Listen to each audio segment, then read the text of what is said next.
سورہ اعراف آیت نمبر 133۔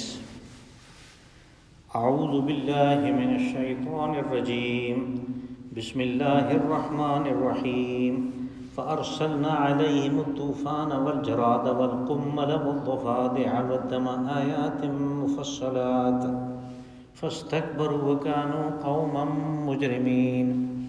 ولما وقع عليهم الرجز قالوا يا موسى ادع لنا ربك بما عاهد عندك لئن كشفت عنا الرجز لنؤمنن لك ولنرسلن معك بني إسرائيل فلما كشفنا عنهم الرجز إلى أجل هم بالغوه إذا هم ينكثون فانتقمنا منهم فأغرقناهم في اليم بأنهم كذبوا بآياتنا وكانوا عنها غافلين۔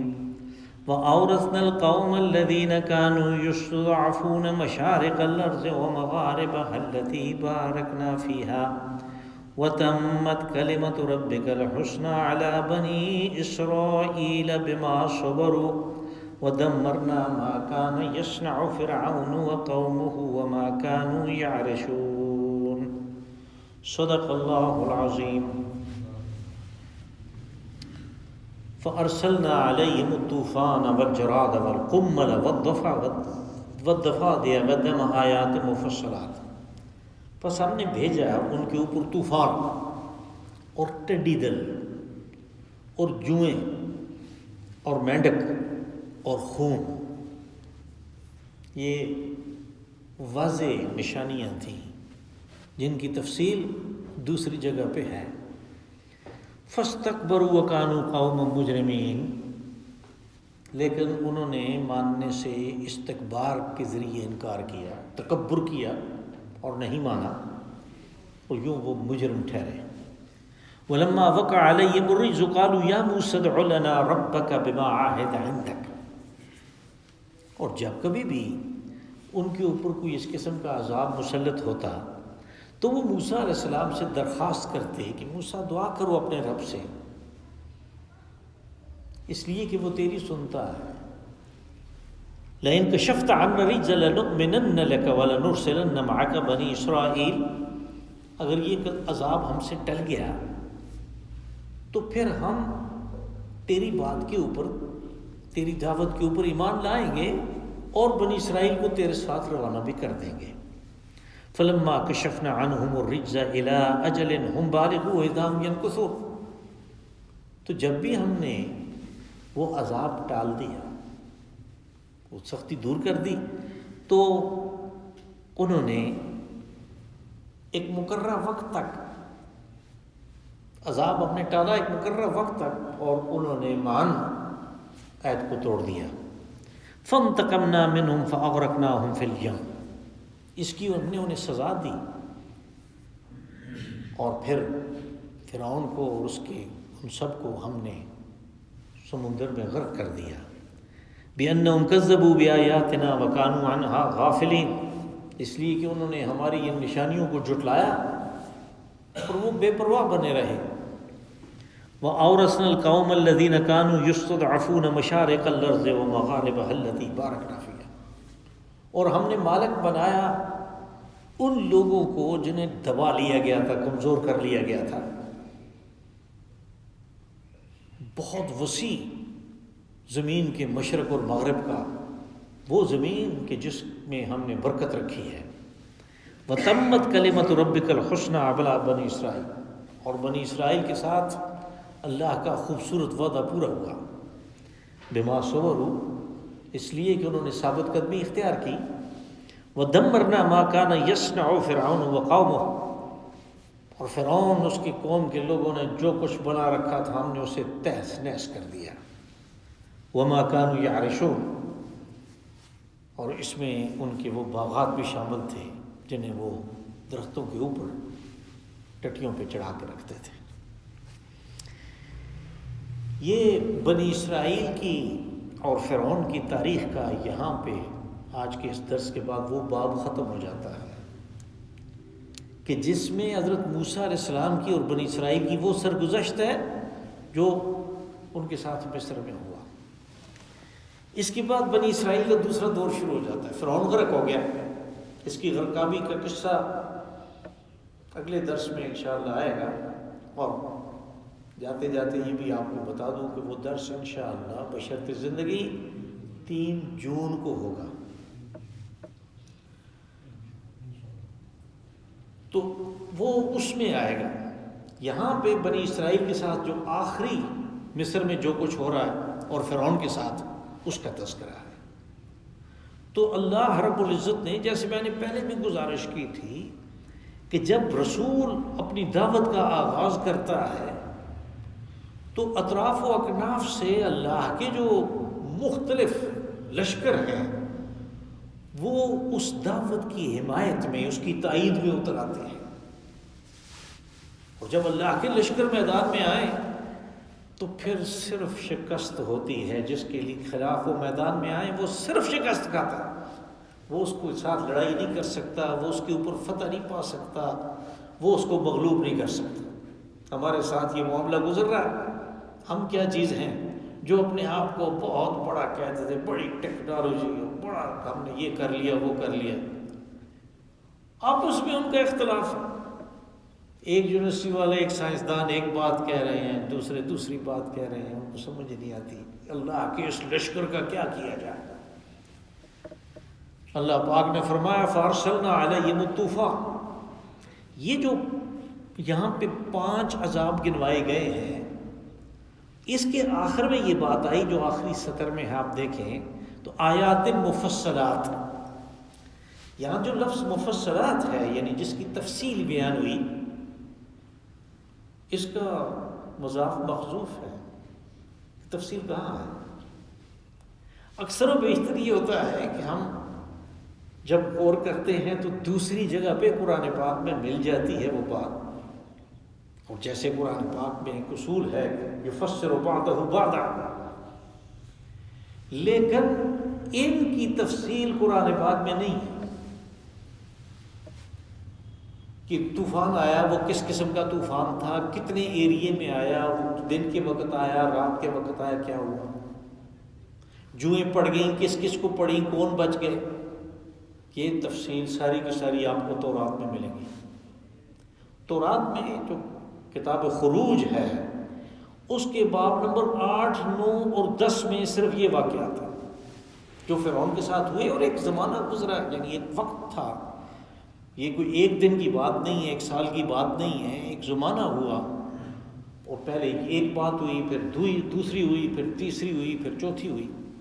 یہاں پہ 5 کا تذکرہ ہے، لیکن جب ہم تورات دیکھتے ہیں تو اس میں کچھ اور بھی ہے، تو پھر وہ بات یعنی ایک جگہ قرآن پاک میں یہ بات آ گئی کہ وَلَقَدْ آتَيْنَا بَنِي إِسْرَائِيلَ 9 آیات بینات، کہ ہم نے انہیں 9 نشانیاں دی تھیں۔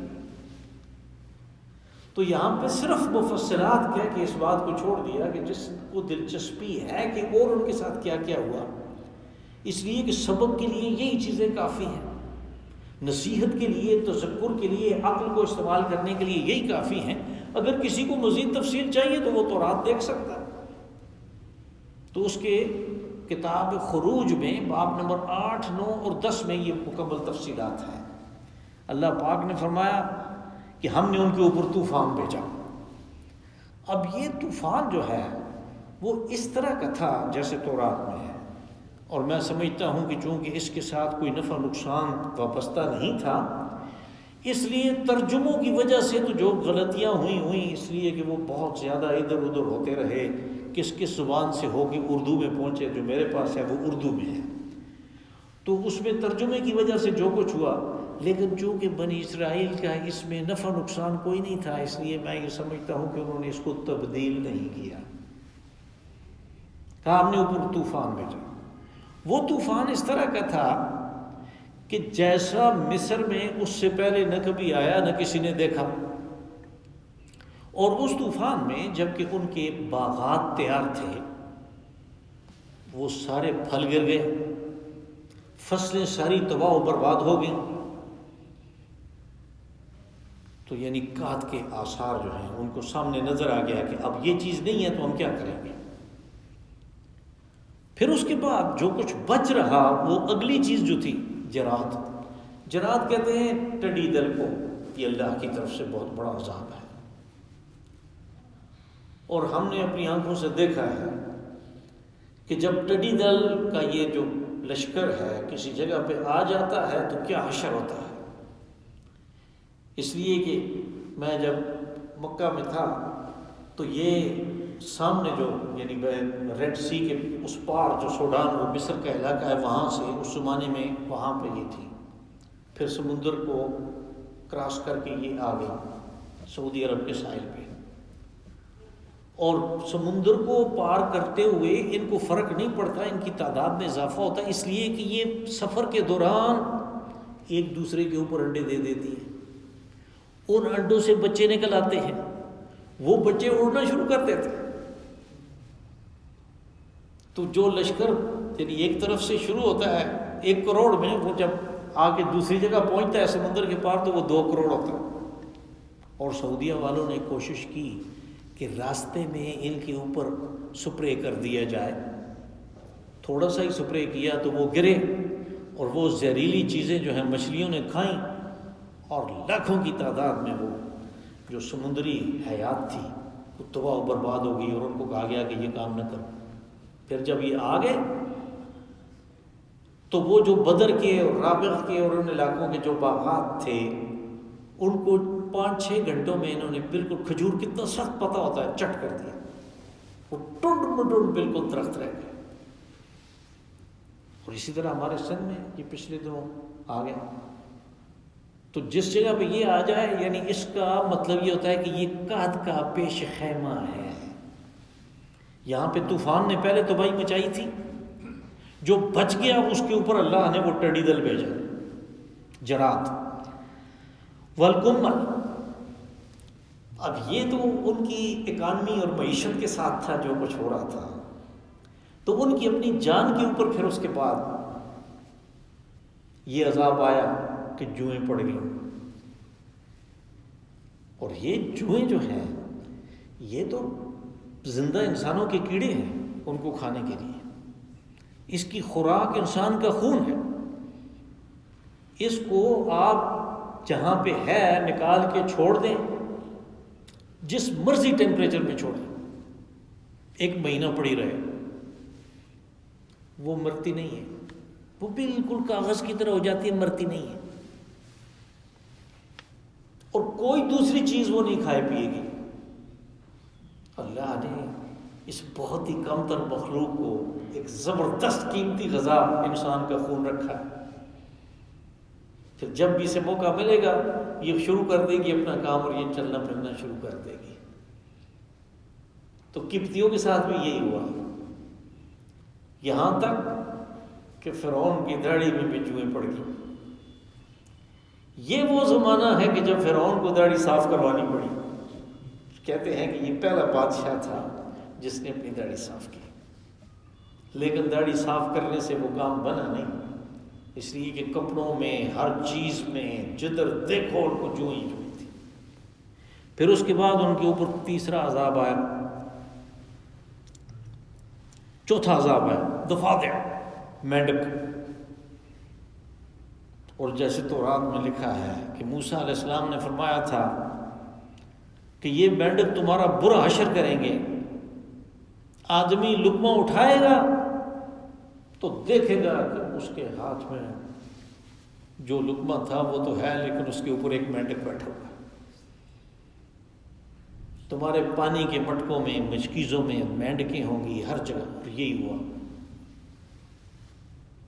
اور پھر اس کے بعد والدم، خون، یہاں تک کہ یعنی جو تورات میں لکھا ہے کہ سارا دریا جو ہے اس کا رنگ خون کا سا ہو گیا. اور اس کے نتیجے کے طور پہ جو اس کے اندر مچھلیاں تھیں وہ بڑھنی شروع ہو گئیں، اور اس کے نتیجے میں وہ جو سرانڈ پیدا ہوئی ان لوگوں کے لیے زندہ رہنا مشکل ہو گیا اس بدبو میں. اور ہر طرف ان کے گھڑوں کے پانی بھی اور ہر چیز. اب ہر دفعہ یعنی یہ یکے بعد دیگرے آ رہے تھے، اور ہر دفعہ وہ موسیٰ علیہ السلام کے پاس جاتے تھے. یہاں پہ پھر آگے یہ جو لفظ آیا مفصلات، میں اس کی تفسیر بیان کر چکا ہوں. کہا کہ یہ آیات مفصلات تھی. مفصلات یعنی ان تفصیلی آیات تھیں، سمجھنے کے لیے کوئی اور کسی سے پوچھنے کی ضرورت نہیں تھی، ان کو پتہ چل گیا. اور اس کی تفصیل تورات کے اندر ہے. اور آپ کو پتہ ہے قرآن پاک یہ کہتا ہے مہیمن علیہ، یعنی یہ تورات کی باتوں کی تصدیق کرنے والی کتاب ہے. تو اس نے تصدیق کی کہہ کے کہ وہاں پہ یہ طوفان عذاب آئے تھے، چھوڑ دیا، تفصیل وہاں پہ دیکھ لو. اور جس زمانے میں اتر رہا تھا قرآن پاک تو بنی اسرائیل کے پاس تورات کے نسخے تھے اور ان کو پتہ تھا کہ یہ باتیں ہیں. البتہ وہاں پہ میں نے دیکھا کہ ایک زیادہ عذاب کا تذکرہ ہے جو یہاں پہ ہے، اس کی نسبت وہاں پہ ایک عذاب زیادہ لکھا ہوا ہے. اور وہ یہ ہے کہ حضرت موسیٰ علیہ السلام کو حکم ہوا کہ ان کو بتا دو،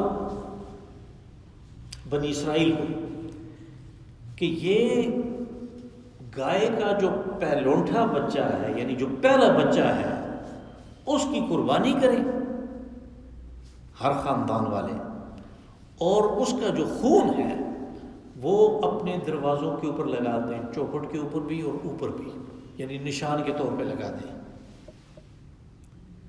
کہا کہ جس کے دروازے پہ نشان نہیں ہوگا اس کا پہلا بچہ مر جائے گا. اس گھر کے اندر جو پہلوٹھی کا بچہ ہے انسانوں کا وہ مر جائے گا. اور فرعونیوں کے ساتھ تو یہ ہونا ہی ہونا ہے. وہی ہوا. یعنی اس کا تذکرہ یہاں پہ نہیں ہے. ان کے پہلوٹھے کے بچے جو ہیں وہ سارے کے سارے مر گئے کہ فرعونیوں کے، اور بنی اسرائیل کے بھی وہ جنہوں نے قربانی نہیں کی تھی.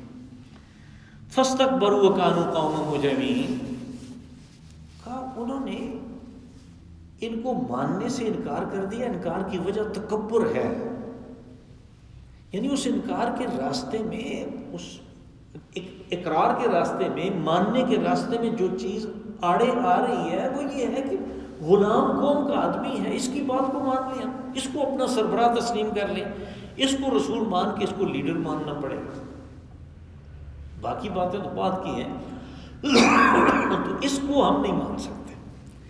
یہ جو تکبر تھا یہ رکاوٹ بنا رہا ان کے راستے میں، اور انہوں نے ہر دفعہ اقرار کے باوجود کہ اب کے دعا کرو، دعا قبول ہوئی، یہ عذاب ٹل گیا، ہم تیری دونوں باتوں کو مانیں گے، ایک توحید کی دعوت اور دوسرا بنی اسرائیل کو یہاں سے نکلنے کی اجازت، کہا دونوں باتوں کو ہم مانیں گے. وَلَمَّا وَقَعَ عَلَيْهِمُ الرِّجْزُ قَالُوا يَا مُوسَىٰ ادْعُ لَنَا رَبَّكَ بِمَا عَهِدَ عِندَكَ. وَلَمَّا کبھی کبھی کلما کے معنی میں بھی آتا ہے، یعنی جب کبھی بھی ان کے اوپر رجز، ناپاکی کو ویسے کہتے ہیں، لیکن یہ سارے عذاب جو تھے ان کو اللہ نے ناپاکی سے تعبیر کیا کہ یہ یعنی ناپاکی جو ہے ان کے اوپر مسلط کر دی گئی. جب بھی یہ عذاب کوئی نہ کوئی آتا تھا ان کے اوپر تو وہ موسیٰ علیہ السلام کے پاس جاتے تھے، ادعو لنا ربک بما عہد عندک، کہ تیرے ساتھ تو اللہ نے کوئی وعدہ کیا ہوا ہے، کوئی ایگریمنٹ ہے تمہارے درمیان، وہ تیری بات کو سن لیتا ہے. تو اب یہ کام کر کے اس کو پھر درخواست کر کہ وہ اس عذاب کو ٹالے، عذاب کو ہم سے دور کرے. لئن کشفت عنا الرجز لنؤمنن لك ولنرسلن معك بنی اسرائیل. اگر یہ عذاب تو نے دور کر دیا، یعنی وہاں پہ انہوں نے یہ نہیں کہا کہ اگر اللہ نے تیرے کہنے پہ دور کر دیا، کہا اگر تو نے دور کر دیا اس لیے کہ تیری دعا سے ہوگا تو ہم ایمان لائیں گے. لنؤمنن لك، کس چیز پہ؟ یعنی جو تو کہہ رہا ہے کہ اللہ ایک ہے، سب بندے اس کے بندے ہیں، کوئی بھی ان میں اتنا ممتاز نہیں ہے کہ وہ اپنے آپ کو رب کہے، رازق اللہ ہے، مالک اللہ ہے.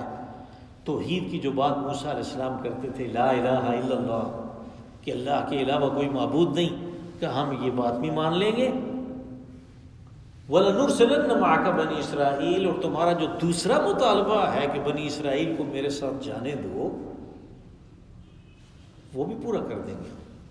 آپ کو پتہ ہے یہ مطالبہ حضرت موسیٰ علیہ السلام نے بالکل ابتدا سے ان کے ساتھ رکھا، اس لیے کہ بنی اسرائیل کو اللہ رب العزت نے بہت اونچا مقام دیا تھا اور ان کو کنعان سے لا کے یہاں بادشاہ بنایا تھا، لیکن جب انہوں نے اللہ سے کیے ہوئے عہد و پیمان توڑ دیے تو ان سے اقتدار بھی چھن گیا، ان کی عزت و تکریم بھی ختم ہو گئی، اور وہ قبطی جیسے مشرک جو ہیں ان کے غلام ہو گئے۔ یعنی مشرک کیا چیز ہے؟ وہ قبطی جو اوتاریت پہ یقین رکھتے تھے کہ بھئی سورج اوتار ہے اور یہ خوبصورتی کا دیوی ہے اور یہ فلاں چیز کی دیوی ہے، ان کے اوپر جیسے ہندوستان میں ہے، ان کی یہ پرانی تہذیبیں ہیں دونوں، ان میں بڑی قدر مشترک ہے۔ تو اسی طرح وہ جو گائے کا پیشاب پینے والے، گائے کا گوبر کھانے والے، اس کو اپنے بدن پہ لیپ کرنے والے، وہ اپنے آپ کو بڑی چیز سمجھتے ہیں۔ کہتے ہیں یہ مسلمان، اس نے سارا ہندوستان کیا ملیچ کے کیا کہتے ہیں، ملیچ کر کے رکھ دیا، اس کو یہاں سے نکالیں گے۔ تو یہاں پہ یہ ان کی بات ہے، انہوں نے کہا کہ ٹھیک ہے تم یہ کہتے ہو تو ہم ان کو بھی جانے دیں گے۔ اصل میں جیسے میں نے گزارش کی کہ بنی اسرائیل سے وہ خدمت لیتے تھے، ان کے مردوں سے وہ تعمیرات کا کام، ان کی عورتوں سے گھروں کے کام، اور خود قبطی صرف عیش کرتے تھے، اس لیے اس مطالبے کو وہ پورا نہیں کر رہے تھے۔ اور حضرت موسیٰ علیہ السلام کا یہ کہنا تھا کہ بنی اسرائیل کو میرے ساتھ روانہ کرو، ہم بیابان میں جا کے عبادت کریں گے۔ تو انہوں نے کہا عبادت یہاں کر لو۔ حضرت موسیٰ علیہ السلام نے فرعون سے کہا کہ اگر میں یہاں پہ بنی اسرائیل کی وہ عبادت کرواؤں جو وہاں پہ کرنی ہے بیابان میں، تو تیرے قبطی تو ہمارے خلاف ہو جائیں گے اور وہ تو ہمیں قتل کریں گے، اس لیے کہ اس میں قربانی گائے کی شامل ہے، اور گائے کو وہی مقام حاصل تھا جو ہندوستان میں حاصل ہے۔ تو اب جب وہ کچھ نہ کچھ نرم ہو گئے، اس لیے کہ فرعون کو اس کے جو سردار ہیں، جو درباری ہیں، جو اس کی کیبنٹ ہے، وہ بار بار کہتی تھی کہ یہ کیا ایک کے اوپر دوسرا عذاب مسلط ہو رہا ہے، ہماری جان چھڑاؤ اور اس کو بھیجو۔ تو پہلے انہوں نے یہ اس شرط کے ساتھ تسلیم کیا کہ تمہارے صرف مرد جائیں گے عبادت کے لیے۔ حضرت موسیٰ علیہ السلام نے فرمایا کہ یہ نہیں ہے، ہمارے مرد جائیں گے، ہماری عورتیں جائیں گے، ہمارے بچے جائیں گے، ہم سارے جانوروں کو لے کے جائیں گے، اپنا سارا مال و اسباب لے کے نکلیں گے۔ تو جب وہ بے بس ہو گئے تو انہوں نے اجازت دے دی، یعنی یہاں پہ پہنچ کے یہ ہوا کہ انہوں نے کہا ٹھیک ہے آپ جائیں۔ وہ تو بعد میں انہیں خیال آیا کہ یہ تو نکل گئے، تو اگر دوسری سلطنت میں جو کہ قریب ہی ایک تھی، وہاں پہ یہ سارے اکٹھے ہوئے اور منظم ہوئے اور انہوں نے واپس حملہ کیا تو ہم کیا کریں گے؟ انہوں نے کہا وہاں پہنچنے سے پہلے ان کو دبوچو۔ تو فرعون نے پھر اپنے سارے لاؤ لشکر کو لے کے ان کا تعاقب کیا۔ فلما کشفنا عنہم الرجز الی اجل ہم بالغوہ اذا ہم ینکثون، کہا جب بھی ہم نے وہ تکلیف ان سے دور کر دی، وہ عذاب کو ٹال دیا ان سے، اور یہ ٹالا ہم نے الی اجل ہم بالغوہ، ایک وقت مقررہ تک جس کو پہنچ کے نہیں رہنا، اس لیے کہ وقت تو آنا ہی آنا ہے۔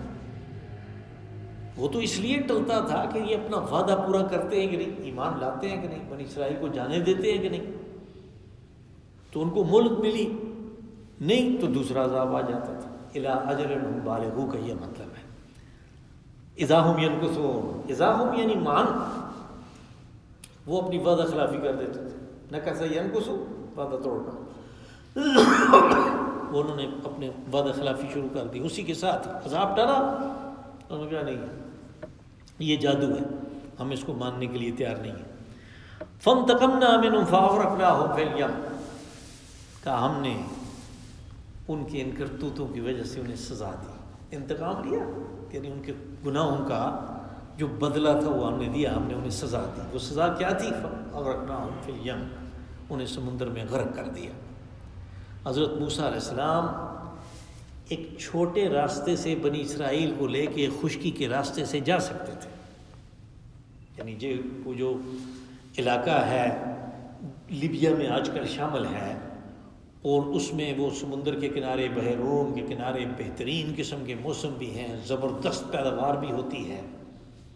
وادی سرت جو ہے، سرت کی کھاڑی، جس کی وجہ سے امریکہ نے گڑبڑ کی لیبیا کے ساتھ، وہاں پہ وہ بڑے آرام سے جا سکتے تھے، لیکن آپ نے لمبا راستہ اختیار کیا، اور یہ جو لمبا راستہ تھا اس پہ جا کے آگے سمندر آیا، بحر کلزم آ گیا۔ اب بحر کلزم کو وہ پار کریں کسی طرح تو پھر وہ صحرائے سینا میں پہنچ سکتے ہیں، آگے جو صحرا ہے اس میں پہنچ سکتے ہیں۔ تو وہاں پہ انہوں نے ڈیرے لگائے، اور یہ فرعون جو ہے یہ بھی اپنے لاؤ لشکر کو لے کے ان کے پیچھے پہنچ گیا تھا۔ وہ تفصیل جو ہے وہ سورہ شعراء میں آئے گی، پھر وہاں پہ کیا ہوا۔ بِأَنَّهُمْ كَذَّبُوا بِآيَاتِنَا وَكَانُوا عَنْهَا غَافِلِينَ، اس لیے کہ انہوں نے ہماری آیات کو جھٹلا دیا۔ جب ہماری باری آئی، اب جو ہم ہیں تو ہمارے لیے آیات دونوں قسم کی ہیں، قرآن پاک کی آیات ہیں اور آفاق و انفس میں آیات ہیں، یعنی ہمارے چاروں طرف جو اللہ کی آیات بکھری ہوئی ہیں، یہ بھی اسی لیے ہیں کہ ان کے ذریعے سے ہم سمجھنے کی کوشش کریں گے یہ ہمارے ساتھ کیا ہو رہا ہے، اور پھر اس کے معاملے کو قرآن پاک میں ڈھونڈنے کی کوشش کریں کہ اگر یہ چیز ہو رہی ہے تو پھر اس کی تفصیل قرآن پاک میں کہاں پہ ہے، کون سی آیات ہیں جو اس کو واضح کرتی ہیں۔ اگر اس کو ہم تطبیق نہیں کر سکتے تو اس کو علیحدہ اور اس کو علیحدہ بھی مان سکتے ہیں، لیکن اگر ہم انکار کر دیں، صرف زبانی اقرار کریں اور ان آیات کو بھی اور ان آیات کو بھی ماننے سے عملی طور پہ ہم انکار کر دیں، ہمارا عمل ثابت کرے کہ ہم نہیں مانتے، تو پھر ہمارا بھی انجام کو مختلف نہیں ہوگا، اسی کے ساتھ ہی ہوگا۔ وَأَوْرَثْنَا الْقَوْمَ الَّذِينَ كَانُوا يُسْتَضْعَفُونَ مَشَارِقَ الْأَرْضِ وَمَغَارِبَهَا، یہ جو مشارق اور مغارب کا لفظ ہے یہ مشرق اور مغرب کی جمع ہے۔ یہاں پہ یہ جمع کے طور پہ آیا ہے، اور سورہ رحمان میں تثنیہ کے طور پہ آیا ہے، رب المشرقین و رب المغربین، دو مشرقوں کا اور دو مغربوں کا۔ یہاں پہ مشارق اور مغارب، بہت سے مشرق اور بہت سے مغرب۔ تو عربی زبان میں جب چیز اصل میں واحد ہو لیکن اس کے لیے جمع کا لفظ استعمال کریں یا تثنیہ کا، تو اس سے اس کی جو بڑائی ہے، جو وسعت ہے، اس وسعت کو واضح کرنا مقصود ہوتا ہے۔ وہ کسی حماسی کا وہ شعر بھی ہے جس کا کچھ اس طرح مفہوم ہے کہ یہاں پہ رکو اس لیے کہ سامنے محبوب کا مکان ہے اور میں ذرا اس کی یاد میں رونا چاہتا ہوں۔ تو وہاں پہ اس نے جو لفظ استعمال کیا وہ کفا ہے، کفا نبکی، کہ رک جاؤ، یہ بالکل اسی طرح ہے جیسے ہم تاکید سے کہتے ہیں رک جاؤ رک جاؤ۔ تو کبھی کبھی واحد ہی ہوتا ہے لیکن اس کو تثنیے میں استعمال کیا جاتا ہے، اس کو جمع میں استعمال کیا جاتا ہے، یہ فعل میں ہوا، اسم میں بھی ہے۔ تو یہاں پہ بھی یہ اس زمین کی، یعنی ہم نے کہا کہ ہم نے اس قوم کو جس کو دبا لیا گیا تھا مصر میں، غلام بنا لیا گیا تھا، کمزور کر دیا گیا تھا۔ کمزور کس طرح ہوتا ہے کہ وہی ان کے لیے قانون بن گیا کہ تم ہتھیار کوئی نہیں رکھ سکتے، ہتھیار کوئی نہیں رکھ سکتے۔ جیسے اس وقت دنیا کا فرعون امریکہ ہے، تو وہ کہتا ہے، ایران کو کہتا ہے کہ تم ایٹمی ہتھیار نہیں بنا سکتے، ہمارے پاس ہو تم نہیں بنا سکتے۔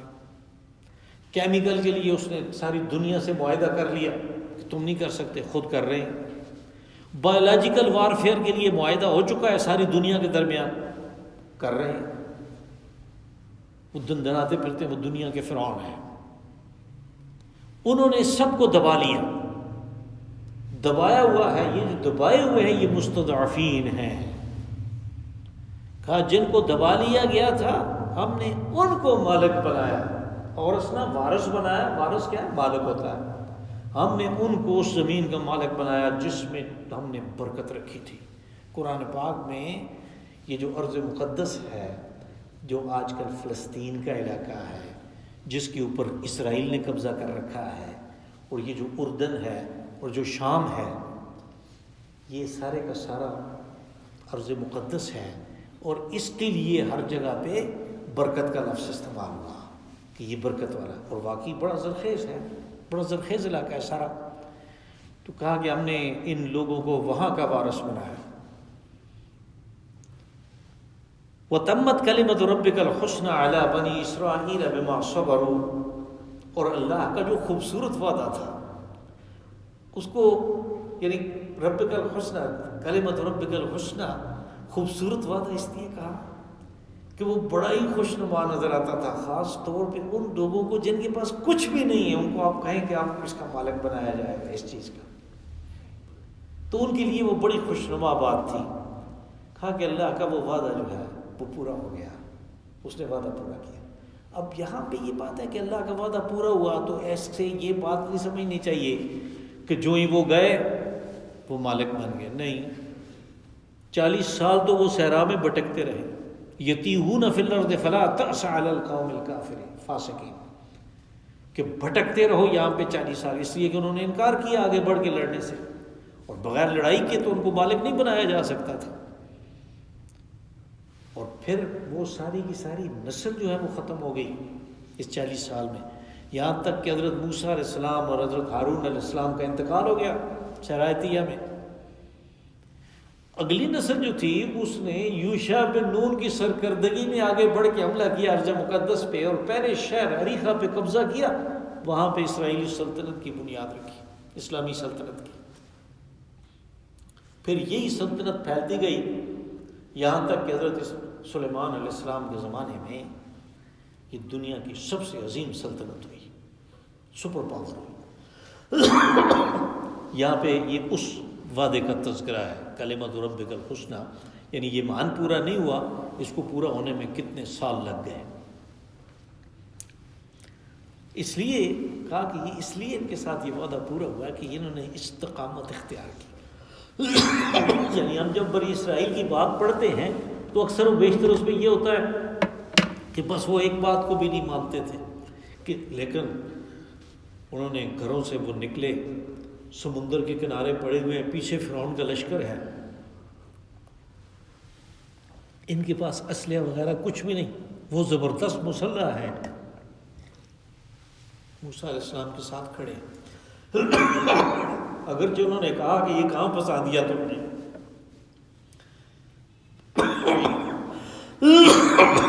ہمیں کہاں پہ لا کے پھنسا دیا، آگے پانی ہے، پیچھے فرعون کا لشکر ہے، انا لمدرکون، ہم تو پھنس گئے. موسیٰ علیہ السلام نے فرمایا کہ معی ربی سیہدین، میرے ساتھ میرا رب ہے، وہ مجھے راستہ دکھائے گا. تو انہوں نے مانا. اب پانی یعنی اس کو قطعود العظیم وہ کھڑا ہو گیا، حضرت موسیٰ علیہ السلام کو حکم ہوا کہ اس کے اوپر اپنا عصا مارو، تو سمندر کا پانی دونوں طرف کھڑا ہو گیا اور بیچ میں راستہ بن گیا. پانی کھڑا ہے، اس میں اترنا ہے، یہ کوئی آسان کام تو نہیں ہے، کسی کو کوئی پتہ نہیں کس وقت یہ آپس میں پھر مل جائے. لیکن انہوں نے مانا اس بات کو، اور انہوں نے اپنی سواریاں اور جانور اور بچے اور خود اس میں ڈالے.